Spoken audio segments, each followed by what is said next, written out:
Well, as kids start to return back to school, they may be struggling to get some good sleep. It's likely their normal sleep schedule was interrupted during the summer vacation. A lot of kids staying up late. So to help you get your children back on track, we have asked Dr. Jessica Litwin to give us some tips and some tricks, hopefully. She's a pediatric neurologist and sleep expert from Rocky Mountain Pediatric Specialist. Thank you so much for being with us. We so appreciate it, Doctor. We appreciate your time today. Thank you. Thanks so much for having me. Yeah, so the first question we want to start off with is really how much sleep do our kiddos need?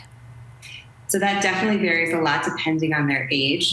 I would say the elementary school age children, it's pretty broad. It can be 9, but some kids need up to 12. I would say most of them are between 10 and 11 hours, but again, depends on their age. Like obviously, the kindergartners need more sleep than the 5th graders. Right.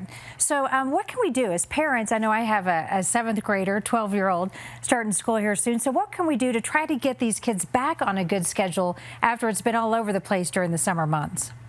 Certainly. Well, actually, one other thing I wanted to add about what we were talking about before. So the older kids, the junior high and the high school kids, typically need less sleep, but most of them aren't getting enough because of their school commitments and extracurriculars and the fact that school starts too early for most of them. But typically, older children need about 8.5 to 9.5 hours of sleep a night. In terms of getting your kids on a better schedule, and it is hard, I too am a mom of a school-age child. I would say if you can start a little sooner, sometimes it's good to try and sort of start moving up your bedtime and your wake time.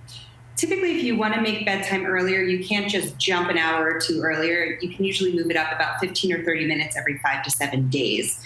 But if you start moving it up and also moving up the wake time and sort of try and shift it, it will get more on schedule. From the summertime schedule, I mean. Yeah, so kind of incrementally move it around a little bit. Yeah, that usually works better. I mean, if you have a teenager who's going to bed at 4 a.m., it may actually be easier to flip it the other way. Like I usually tell those kids, if it's hard to move it up, actually delay their bedtime and wake time by 3 hours every night. And within a week, they are actually on a good schedule, but that is pretty traumatic because then they're sleeping in the daytime. Oh, yeah. Yeah, great information. But believe it or not, it works. Yeah. Let's talk about screen time. We know that it's hard to stay on top of them and know just how much time they are spending on their electronics, on their phones, on their computers. So we know that this impacts sleep. How much so?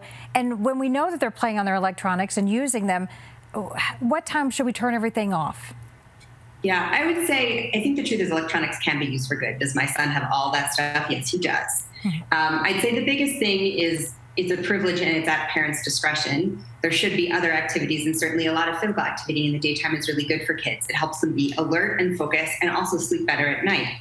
In terms of turning those screens off, I usually say about an hour before bedtime, and I would definitely suggest there aren't screens in the bedroom. They can watch TV in the den or whatever they're doing.